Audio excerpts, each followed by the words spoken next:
Rab explains it all. Math, chem, physics never fall. Subscribe and learn. Ace every test, so Rab explains it best. Hi everyone, I hope you're doing well. Welcome to this video and welcome to my channel. In this video we are going to have an introduction about relations and functions, and by the end of this video you will be able, if to have two sets that they are connected to each other, is it a relation or a function? Okay, let's start. We are going to start with the definition of relation. What does it mean, a relation? Relation is a rule that connects items from two sets. Pay attention, here we have a bubble diagram. So we are going to have two sets. The first set includes Alice, Bob, and Chloe, and the second set contains New York, London, and Tokyo. As I told you in the definition of relation, relation is a rule that connects members of two sets.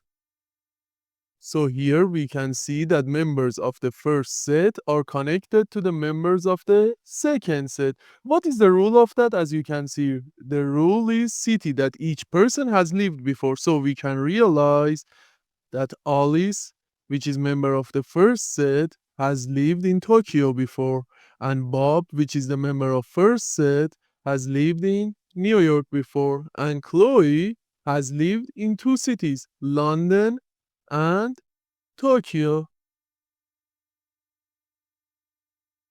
As I told you before, relation is a rule that connects members of two sets. What do we call the member of each set? The member of the first set can be called input and members of the second set can be called output. But this is too general. We need another word which is more specific, and we use it for mathematics.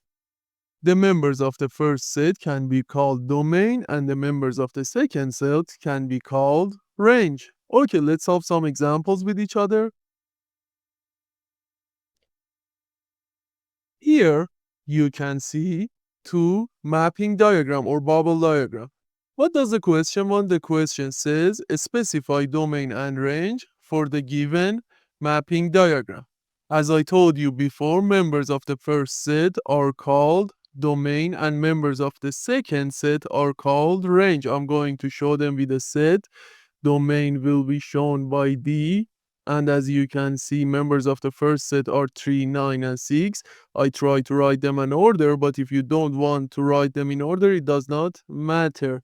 And the range is going to be the members of the second set, and as you can see, it is 3, 4, 7, and 8. Sometimes the question, instead of giving you a mapping or bubble diagram, it's going to provide you a table. It's really simple. Again, domain will be equal to members of the first set, or another word for domain is input. So I can realize easily that domain will be the members of the first column. As you can see here, members are 1, 3, and 3. Should I write 3 2 times? No, it's going to be repetitive. So I'm going to mention it one time. So domain will be equal to 1 and 3. And range will be equal to 7, 9, and 24. Sometimes the question is going to provide you a set of order pairs and expects you to find the domain and range. Okay, in this case, which members are going to be domain and which members are going to be range? It's really simple. X coordinates are domain and y coordinates are range. Okay, let's write the domain. As you can see in the first order pair, 1 will be the domain, and in the second order pair, 4 will be the domain. So x coordinates are the domain. 9. Should I mention 4 again? Because I have already mentioned that. No, it's not necessary because it is repetitive. So next one will be 32. What about the range? Y coordinates are the range. So in the first one, I am going to have 5. After that, I'm going to have 7. Consequently, 15, 5, and finally 11. So this is going to be the set of range.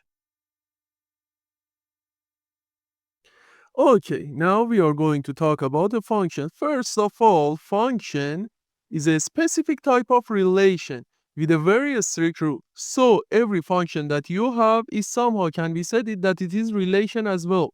But the reverse is not correct. It means every relation that you have is not going to be a function. So it's a specific type of relation with very strict rule. Let's talk about the rule. We have golden rule of functions, which says every input has one and only one output. In other words, I can say that a function is like a factory and we are going to provide a number as input and it's going to produce an output. For example, in this case, if I give 1 as input, the factory is going to produce 3. But if I give the factory the input of 1 and it produces 3 and 5, it means for one input it has produced two different outputs. So it cannot be a function. Why? Because for one input it has two different outputs. Okay, let's specify. It is the first example that we had about relation. Let's specify, is it a function or not? Look, Alice is the first input. It is connected to only one output, so it is following the golden rule of functions. What about Bob? Bob is an input and it has exactly one output. It is totally correct.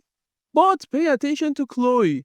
It is one input, but it has two different outputs. So it is not following the golden rule of function. So it cannot be a function. So it is not a function. It is only a relation.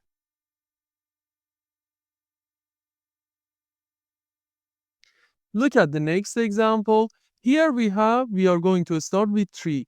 Look, 3 is connected to two different outputs, 3 and 8. So is it following the golden rule of functions? No, because we have an input which is connected to more than one output. So it is not needed to check our other members because we can realize easily that one of them is not following the rule and it would be enough. So it is only a relation, not a function. Look at the next bubble diagrams. As you can see here, I have one input and it is exactly connected to one output, so it is totally correct. This member is following the golden rule of functions. What about 3? Here 3 is following the golden rule of function because it's connected to only one output. 5 and 11, it is totally correct. But pay attention, you might think to yourself, 1 and 3, which are inputs, both of them are connected to 7. Is it against the golden rule of functions? No, it is not. Did I tell you that inputs should not have common outputs? No, it is not a rule. Okay, the rule says each input must have only one output. And this bubble diagram, this mapping diagram is following the golden rule of function. So it is going to be a function. What about the next one? Look at 5. 5 is connected to 9 and it is totally correct. 6 is connected to 9. It is totally correct. 9 is connected to 9 and 12. So I can find one input which has more than one output. In this case, it has two outputs. So it cannot be a function and it is only a relation. As I told you before, sometimes data can be provided in a table. Let's check them with each other. Here, 3, which is input, has 9 as output. It is totally correct. We do not have any problem. 8 has an output of 9. It is totally correct. It is following the golden rule of functions. And 11 and 15. So this one is showing a function. Pay attention to the next one. 4 is connected to 7. Okay, we assume that here we do not have any problem. 6 is connected to 9. 8 is connected to 7. But pay attention. I have 4 again. I investigated for once, right? So I can find one input which is connected, which has more than one output. So it cannot be a function. It is not following the golden rule of function. It is a relation. Sometimes, as I told you before, instead of having mapping diagram or bubble diagram or a table, you are going to have set of order pairs. As I told you before, the x coordinate will be the domain and y coordinates are range. So let's investigate the first one. 1 is connected to 5, 4 is connected to 7, 9 is connected to 15, 4 is connected to 5, and 32 is connected to 11. Pay attention. Do I have any input that has more than one output? Yes, here I have 4 two times. As you can see, one time the 4 is going to have output of 7 and the other time it's going to have output of 5. So it cannot be a function. It is only a relation. Pay attention to the next one. 1 is connected to 4, 4 is connected to 4, 9 is connected to 15, 3 is connected to 5, and 32 is connected to 11. Can you find any input that has more than one output? No, we cannot find anything against the golden rule of functions, so it is going to be a function. Pay attention to next one. I have 2, which is connected to 3, 5, which is connected to 6, 9, which is connected to 15, 2, which is connected to 3, 15, which is connected to 7.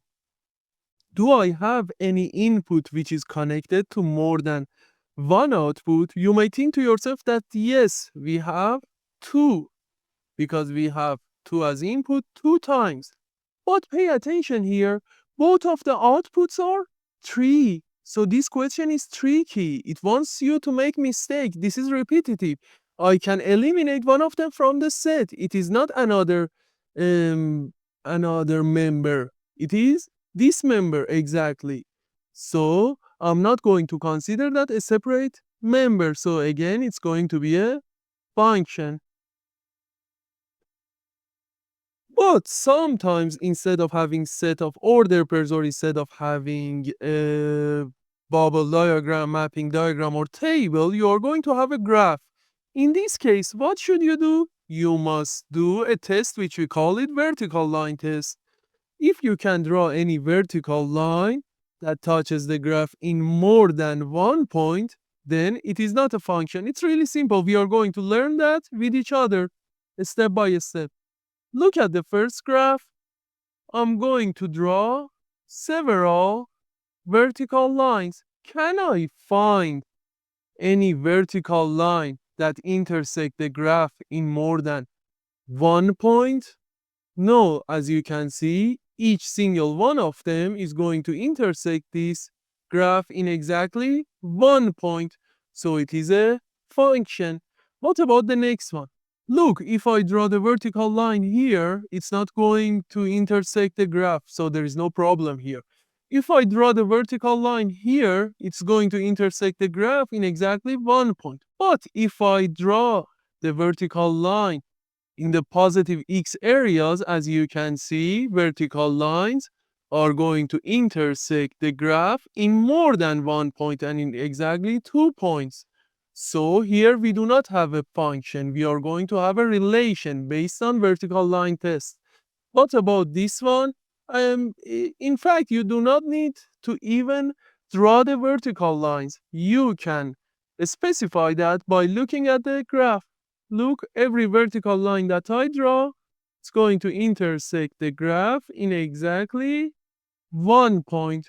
So it is going to be a function because I cannot draw any vertical line that intersect the graph in more than one point.